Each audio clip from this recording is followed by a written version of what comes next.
શ્રીમદ ભાગવતમ સ્કંદ ત્રીજો અધ્યાય 19 દૈત્ય હિરણ્યાક્ષનો વધ શ્લોક સંખ્યા 36 તમ સુખારાધ્ય મૃજુભિઃ અનન્ય શરણેનુભિઃ કૃતજ્ઞઃ કો ન સેવેત દુરારાધ્યમસાધુભિઃ. શબ્દાર્થ અનુવાદ અને ભાવાર્થ હિઝ ડિવાઇન ગ્રેસ એ શ્રી ભક્તિવેદાંત સ્વામી શીલ પ્રભુપાદ દ્વારા. શીલ પ્રભુપાદ કી જય. તમ તેમને સુખ સુખપૂર્વક આરાધ્યમ આરાધના થઈ શકે એવા રુજુભિઃ સરળ ચિત્તવાળા અનન્ય બીજાનો નહીં શરણે જે આશ્રય લે છે નુભિઃ મનુષ્ય વડે કૃતજ્ઞ જીવ કહ કોણ ના નહીં સેવેત સેવા કરે દુરારાધ્યમ આરાધના કરવા અશક્ય અસાધુભિઃ અભક્તો વડે. અનુવાદ: એવો કયો કૃતજ્ઞ જીવ છે જે ભગવાન જેવા મહાન સ્વામીની પ્રેમથી સેવા નહીં કરે, જે નિર્મળ ચિત્ત ભક્તો રક્ષણ માટે અનન્ય ભાવે કેવળ ભગવાનનો જ આશ્રય લે છે, તેમનાથી ભગવાન સહેલાઈથી પ્રસન્ન થઈ શકે છે. પરંતુ અસાધુ મનુષ્ય માટે પ્રભુને પ્રસન્ન કરવાનું કામ અતિ દુષ્કર જણાય છે. ભાવાર્થ: દરેક જીવાત્માએ અને વિશેષતઃ માનવ જાતિના જીવાત્માઓએ પરમેશ્વરની કૃપાથી મળેલા વરદાનો માટે કૃતજ્ઞ ભાવ રાખવો જોઈએ. કૃતજ્ઞ ભાવ ધરાવતો સરળ હૃદય મનુષ્ય કૃષ્ણ ભાવનામય હોવો જોઈએ અને તેને ભગવાનની ભક્તિ કરવી જોઈએ. જે મનુષ્યો ખરેખર ચોર અને દુષ્ટ છે તે પરમેશ્વરે તેમને આપેલા વરદાનોને જાણતા કે સ્વીકારતા નથી અને ભગવાનની ભક્તિ કરી શકતા નથી. ભગવાને કરેલી યોજનાથી પોતે કેટલો લાભ મેળવી રહ્યા છે તે નહીં જાણનારા મનુષ્ય કૃતજ્ઞ છે. સૂર્ય તથા ચંદ્રનો પ્રકાશ તેઓ ભોગવે છે, તેમને પાણી મફત મળે છે, છતાં તેઓ ભગવાનના ઉપકાર માનતા નથી અને ભગવાનની આ ભેટોનો ભોગ કરતા રહે છે. મારે તેમને ચોર અને દુષ્ટ કહેવા જોઈએ. ઓમ જ્ઞાનતિમિરન્ધસ્ય જ્ઞાનંજનશલાકયા ચક્ષુરુન્મિલિतं येन તસ્મૈ શ્રીગુરુવે નમઃ. શ્રી ચૈતન્યં મનોભીષ્ટં સ્થાપિतं येन ભૂતલે સ્વયં રૂપગણામયં દદાતિ સ્વપદાન્તિકં વન્દેऽહં શ્રીગુરું શ્રીયુતપદકમलं શ્રીગુરુन् વૈષ્ણવાંશ્ચ શ્રીરૂપં સાગ્રજાतं સહગણ રઘુનાથાન્વિतं तं સજીવં સાદ્વૈतं સાવધૂतं પરિજનસહિतं કૃષ્ણ ચૈતન્યદેવં શ્રી રાધા કૃષ્ણપાદાન સહગણ લલિતા શ્રી વિશાખાન્વિતાંશ્ચ. હે કૃષ્ણ કરુણા સિંધુ દીનબંધુ જગતપતે ગોપીશ ગોપિકાકાંત રાધાકાંત નમસ્તુતે તપ્ત કાંચન ગૌરાંગી રાધે વૃંદાવનેશ્વરી વૃષભાનુસુતે દેવી પ્રણમામિ હરિપ્રિય. વાંછાકલ્પતરુભ્યશ્ચ કૃપા સિંધુભ્યૈવ ચ પતિતાનાં પાવનેભ્યો વૈષ્ણવેભ્યો નમો નમઃ. શ્રી કૃષ્ણ ચૈતન્ય પ્રભુ નિત્યાનંદ શ્રી અદ્વૈત ગદાધર શ્રીવાસાદિ ગૌર ભક્તવૃંદ. હરે કૃષ્ણ કૃષ્ણ કૃષ્ણ હરે હરે, હરે રામ રામ રામ હરે હરે. તો આજે આખું પ્રસંગ ચાલી રહ્યો છે. દૈત્ય હિરણ્યાક્ષનો વધ થઈ ગયો ને પછી 33મા શ્લોકની અંદર સૂત ગોસ્વામી બોલે છે કે હે પ્રિય વિપ્ર, વિદુરજીને એટલે સૌનકાદી ઋષિઓને કહે છે કે હે પ્રિય વિપ્ર, ભગવાનના મહાન ભક્ત વિદુરે મહર્ષિ કૌસારો એટલે કે મૈત્રેય પાસેથી ભગવાનની લીલાકથા સાંભળીને દિવ્ય આનંદ પ્રાપ્ત કર્યો અને તે બહુ રાજી થયા. એટલે આજે આખો જે સંવાદ છે તે જે ચાલી રહ્યો છે તે બે જગ્યાએ થઈ રહ્યો છે. એક તો સૂત ગોસ્વામી નૈમિષારણ્યની અંદર સૌનકાદી 88,000 ઋષિઓ જે છે તેમને આખો કથા કહી રહ્યા છે, એમને જગન્નાથ પ્રભુએ કીધેલું તે પ્રમાણે. ને બીજું જે છે તે મૈત્રેય ઋષિ વિદુરજીને કહી રહ્યા છે. ને એ જ જે સંવાદ છે તે જ સેમ સૂત ગોસ્વામી સૌનકાદી ઋષિઓને કહી રહ્યા છે. તો આપણે જાણવું બહુ જરૂરી છે કે કોની વચ્ચે સંવાદ થઈ રહ્યો છે, કે કોણ બોલી રહ્યું છે. ને એટલે આમાં લખેલું પણ છે કે આ ભગવાનની જે કથા છે ને હિરણ્યાક્ષ વધની કથા છે ને ભગવાનની કીર્તિની સાંભળીને વિદુરજીને બહુ આનંદ પ્રાપ્ત થાય છે. ને પછી એના પછીમાં જેમની કીર્તિ અમર છે ભક્તોના કાર્ય વિશે શ્રવણ કરવાથી પણ લોકોને દિવ્ય આનંદની પ્રાપ્તિ થાય છે. પછી એમાં કાલે જોયું કે ગજરાજ ઉપર મગરે હુમલો કર્યો હતો અને તે સમયે ગજેન્દ્રે ભગવાનના ચરણ કમળનું ધ્યાન ધર્યું અને ભગવાને તેનો ઉદ્ધાર કર્યો. તો પાછલા શ્લોકમાં પ્રભુજીએ બહુ ફાઇન સમજાયું આખું ગજેન્દ્ર મોક્ષની કથાનું કે એમાં હાથી પૂર્વજન્મમાં ઇન્દ્રડુમ્ન રાજા હતા ને એવી રીતના આખું એમને ગજેન્દ્રે કેવી રીતના ભગવાનનું શરણ લીધું અને એક હાથી એક પ્રાણી હતો તો છતાં પણ ભગવાન એમનું રક્ષણ કર્યું તે સમજાયું. ને આ શ્લોકમાં સૂત ગોસ્વામી કહે છે બે પ્રકારના જે જીવ છે તેમનું એ કરે છે કે એક તો કૃતજ્ઞ અને એક કૃતજ્ઞ. તો ઘણીવાર રાધેશ્વર પણ આ ઉલ્લેખ કરે છે કે ભક્તે હંમેશા કૃતજ્ઞ થવું જોઈએ, એટલે એક હમ્બલ એટીટ્યુડ હોવો જોઈએ ને એટલે કોઈ પણ આપને મળે છે કંઈ પણ વસ્તુ તો તેના પ્રત્યે આપને બહુ ઉપકારની ભાવના હોવી જોઈએ કે જે જીવમાં અહંકાર હોય છે તે કૃતજ્ઞતા વર્ગ નથી કરી શકતો. એટલે આમાં જે લખેલું છે એવો કયો કૃતજ્ઞ જીવ છે જે ભગવાન જેવા મહાન સ્વામીની પ્રેમથી સેવા નહીં કરે. તો આપણે સમજવું જોઈએ કે આપણે ભક્તિનો અવસર મળ્યો છે તે બહુ કરોડો જન્મો બાદ મળ્યો છે. માનવ જાતિની અંદર માનવ જન્મ મળવો જ બહુ દુર્લભ છે. ભાગવતમના 11મા સ્કંદમાં વર્ણન આવે છે કે લબ્ધ્વા સુદુર્લભમ ઇદમ બહુ સંભવાંતે, કે મનુષ્ય જન્મ છે તે બહુ 84 લાખ યોનિની અંદર વારંવાર ફેરા ફર્યા બાદ એકવાર મનુષ્ય જન્મ મળ્યો છે. તેમાં પણ ભારત ભૂમિમાં જન્મ મળ્યો છે. પછી કૃષ્ણને સમજી શકે તેવા અનુકૂળ ઘરની અંદર વાતાવરણની અંદર જન્મ મળ્યો છે. બાકી એવા ભારતની બહાર પણ બહુ છે, કેટલીક જંગલી આદિવાસી જાતિઓ છે તે પણ જે લોકોની અંદર પણ 4 લાખ જે મનુષ્ય યોની છે તેમાં કેલ્ક્યુલેટ થાય છે. તો એમાં જો જન્મ મળ્યો હતો કે બીજા કેટલાક સો કોલ રિલિજનની અંદર કોઈ સંસ્થા એમાં ફોલો કરતા એમાં જન્મ મળ્યો હતો તો પણ આપણે ભગવાન વિશે કંઈ જાણી જ નહીં શકવાના હતા. એ લોકોને ખબર જ નથી કે ભગવાન કોણ છે.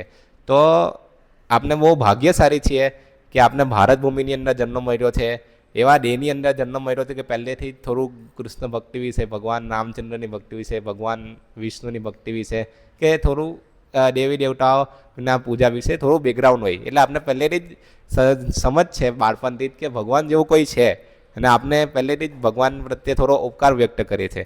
પરંતુ આમાં લખેલું છે કે પ્રભુપાદજી તાત્પર્યમાં લખે છે ભક્તોએ ખાસ દરેક જીવાત્માને વિશેષતઃ માનવ જાતિના જીવાત્માએ પરમેશ્વરની કૃપાથી મેળવેલા વરદાનો માટે કૃતજ્ઞ ભાવ રાખવો જોઈએ. કૃતજ્ઞ ભાવ ધરાવતો સરળ હૃદય મનુષ્ય કૃષ્ણ ભાવનામય હોવો જોઈએ અને તેને ભગવાનની ભક્તિ કરવી જોઈએ. તો ભક્તે પણ ખાસ કૃતજ્ઞ ભાવ રાખવો જોઈએ ભગવાન પ્રત્યે, ગુરુ પ્રત્યે, બીજા વૈષ્ણવ પ્રત્યે કે હે ભગવાન આ પછી ગુરુ કે ગુરુ મહારાજ ને બીજા વૈષ્ણવ સિનિયર શિક્ષા ગુરુ દીક્ષા ગુરુને કે આ તમારી આપ સૌની કૃપાથી જ મને આ અવસર મળ્યો છે. હું તો એક નાડીનો કીડો હતો પરંતુ તમારી કૃપાને કારણે તમે મને અહીંયા આગળ લાવ્યા છો, ભક્તોના સંગમાં લાવ્યા છો અને ભક્તિ કરવા માટે પ્રેરણા આપી રહ્યા છો. તે બધું તમારું જ છે. જે જપ કરીએ છીએ તો હાથ માટે આપણે હલાવીએ છીએ તો તે પણ બોલી શકીએ છીએ, તે પણ ભગવાનની કૃપાથી બોલી શકીએ. કોઈને લકવો થઈ જાય, પેરાલિસિસ, હાથ નથી હલાવી શકતો, એનો મોં વાંકું થઈ જાય છે તો એ બોલી પણ નથી શકતો. આપણે જે પણ કાર્ય કરીએ છીએ તે દરેક માટે ભગવાન પર આપણે ડિપેન્ડન્ટ છે. તો આપણે કંઈ પણ એક ભગવાનની ઈચ્છા વગર એક પાંદડું પણ હલતું નથી. તો આપણે એક કદમ પણ ભગવાનની ઈચ્છા વગર આગળ નથી વધી શકતા. તો આપણે દરેક ડગલે ને પગલે ભગવાનનો ઉપકાર માનવો જોઈએ. આમાં આગળ વર્ણન છે કે સૂર્ય ચંદ્રનો પ્રકાશ છે તો દરેક કેટલી બધી વસ્તુ ભગવાન સૂર્યનો પ્રકાશ આપે છે, ચંદ્રની શીતળ ચાંદની આપે જેનાથી આપણે શાકભાજી ખાઈએ તેની અંદર મીઠાશ આવે છે, સોમો ભૂતવા રસાત્મક, તેનો જે રસ છે શાકભાજીની અંદર તો તે પણ સૂર્ય ચંદ્રના પ્રકાશથી આવે છે. તે પણ એક ભગવાનનું પ્રતિબિંબ છે, એટલે ભગવાનનો જ એક પ્રતિનિધિ છે. તો આપણે સમજવું જોઈએ કે આપણે ડગલે ને પગલે ભગવાનની ઉપર ડિપેન્ડન્ટ છે, ભક્તોની કૃપા પર ડિપેન્ડન્ટ છે. હમણાં હું એક લેક્ચર સાંભળતો હતો તો તેની અંદર અચ્યુત કૃષ્ણ પ્રભુનું રામાયણ પર તો તેમાં વર્ણન આવે છે કે રામ ભગવાનનો બાણ અને જે હનુમાનજી તેની કમ્પેરિઝન આવે છે વાલ્મીકી રામાયણની અંદર. તો 7 કમ્પેરિઝન એની અંદર આવે છે કે રામ ભગવાનનું બાણ જે છે તે છોડે છે તો તરત જ ક્યાં કાઢ્યું કમાનમાંથી, ક્યાં મૂક્યું ચલાવ્યું ને ક્યાં અસુરનો વધ કરીને પાછું આવી ગયું. તેવી રીતે હનુમાનજી પણ છે તો ક્યાં ફટાક દઈને સેવા સ્વીકારીને કરીને આવી ગયા. તો તેની અંદર એક કમ્પેરિઝન છે. આ જ કમ્પેરિઝનમાં વર્ણન આવે છે કે જ્યારે કોઈ ધનુર્ધારી બાણ ચલાવે છે અને કોઈ અસુરનો વધ કરે છે તો એ બાણની એની અંદર પ્રશંસા નથી થતી. બાણ કેવું ટીનું હતું, સોનાનું બનેલું હતું એટલે અસુરનો વધ કર્યો, પણ કોને ચલાવ્યું તેનું ઇમ્પોર્ટન્ટ છે. તો તેવી રીતના જ્યારે હનુમાનજી સીતાનો શોધ કરે છે અને લંકા માટે જાય છે ને સીતા માતાની શોધ કરવા માટે તો એક બહુ મોટી સેવા કરીને આવે છે. બધા વાનરો કહે છે કે મારાથી આટલા યોજન કુદાશે, આટલા યોજન કુદાશે, પરંતુ કોઈ 100 યોજન દૂર જે લંકા આવેલી હોય છે ત્યાં જવા માટે, સાગર પાર કરવા માટે રેડી નથી હોતું. તો અરે હનુમાનજી રેડી થાય છે અને જસ્ટ સીતા માતાની શોધ નથી કરતા, પણ રાવણનું કેટલું સૈન્ય છે, એની લંકા નગરી કેવી છે, એ બધુંનું એક્સ્ટ્રા ઓર્ડિનરી સેવા કરે છે.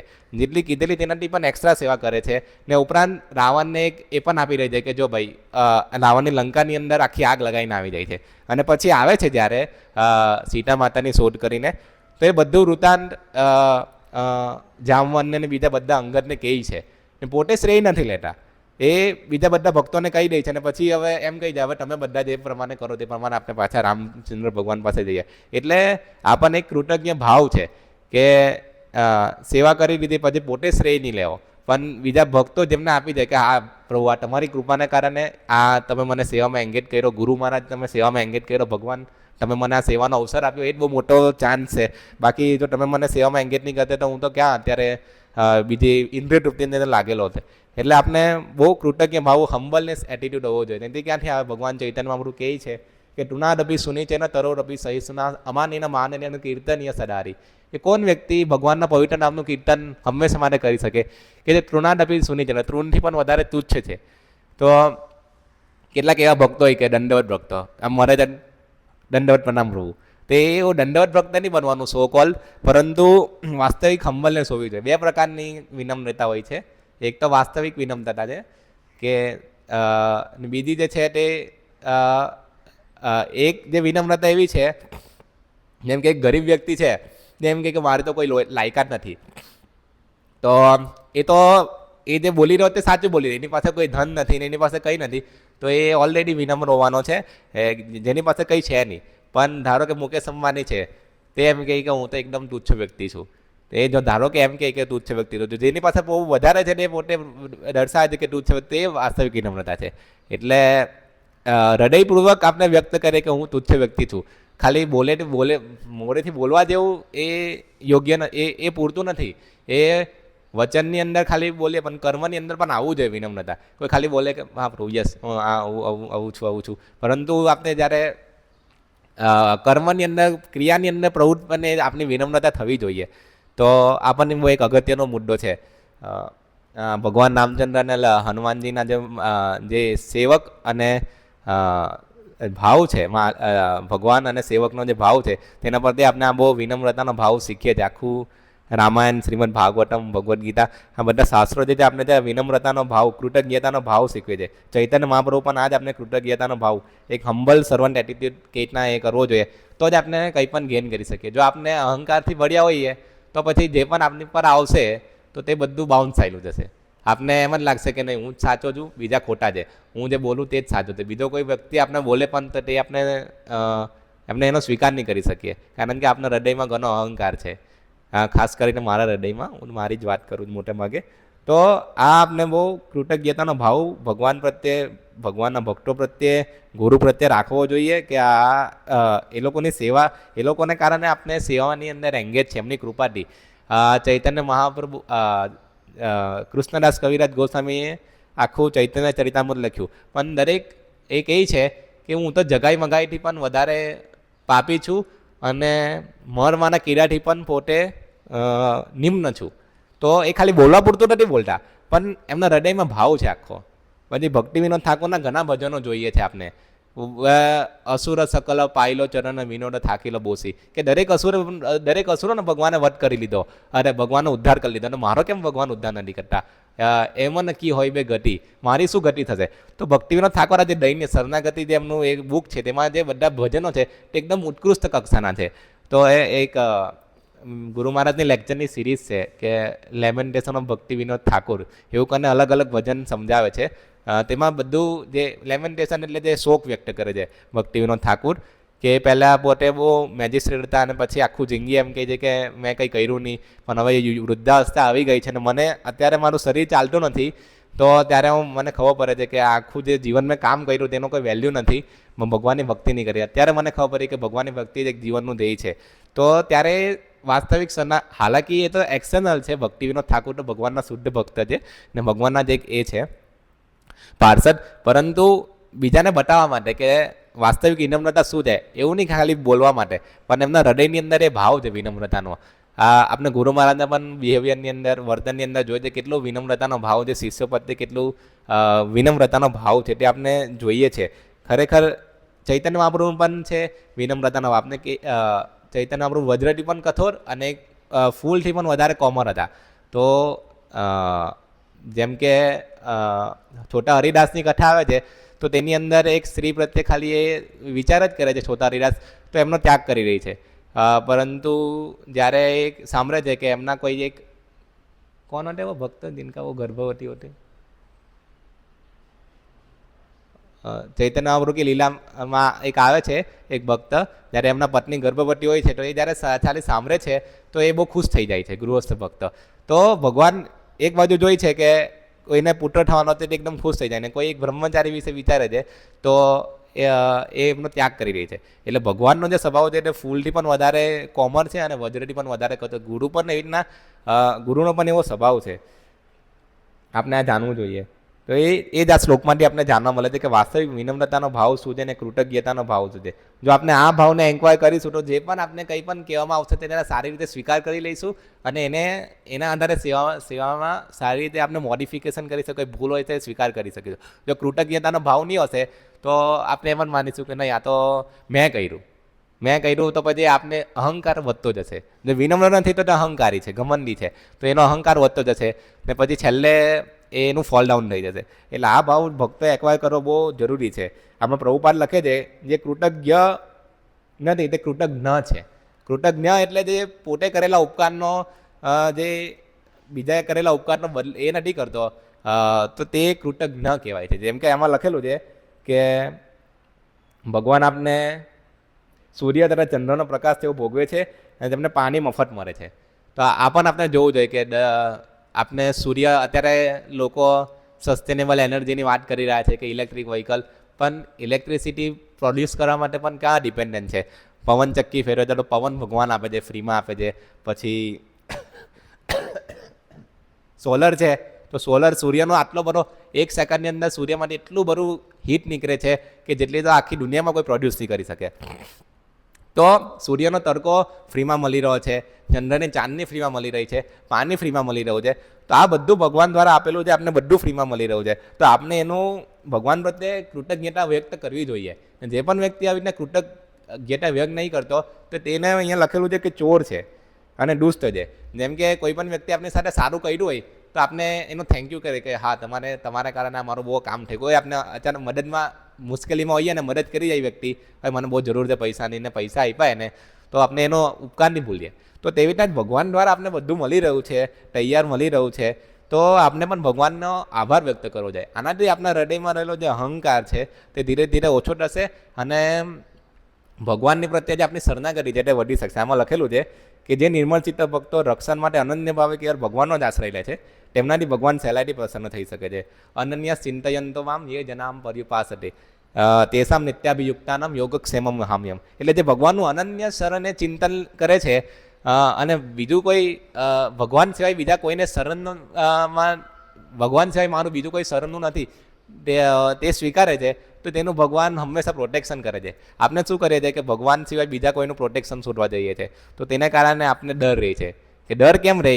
કારણ કે ભગવાન સિવાય પણ બીજું કોઈ છે તે આપણે જ્યારે વિચારે ત્યારે આપણે ડરની લાગણી થાય. કે બાકી જે વ્યક્તિ ભગવાનને સંપૂર્ણ શરણાગત છે તો તેને ડરની કોઈ એ જ નથી, લાગણી જ નથી. કારણ કે એને ખબર છે કે ભગવાન દરેક સમયે મારું રક્ષણ કરવાના છે. મામ એકમ શરણમ વ્રજ અહમ ત્વામ સર્વ પાપેભ્યો મોક્ષયિષ્યામિ માસુ છે. ભગવાન આ ભગવદ્ ગીતામાં, શ્રીમદ ભાગવતમની અંદર, રામાયણની અંદર ભગવાન કે સકૃદેવમ પ્રપન્નો યત સવાસ્મિ ચ યાચતે અભયમ સર્વદા તસ્મે દદામી એતદ વચમ મમ. કે સકૃત એકમ એટલે એકવાર પણ જો એમ કહી દે છે કે મારી શરણમાં જે એકવાર એમ કે હું તમારો છું, તો ભગવાન બધો એનો ચાર્જ લઈ લે છે. તો આપણે આ જોવું જોઈએ કે ભગવાનની જે શરણાગતિ છે તેની કેટલી વેલ્યુ છે, ને એ શરણાગતિ કૃતજ્ઞતા વ્યક્ત કરવાથી ધીરે ધીરે આપણે લાવી શકીએ છીએ ભગવાનના ભક્તોની સેવા દ્વારા, ગુરુની સેવા દ્વારા, ભગવાનની સેવા દ્વારા, ભક્તોના સંઘની અંદર.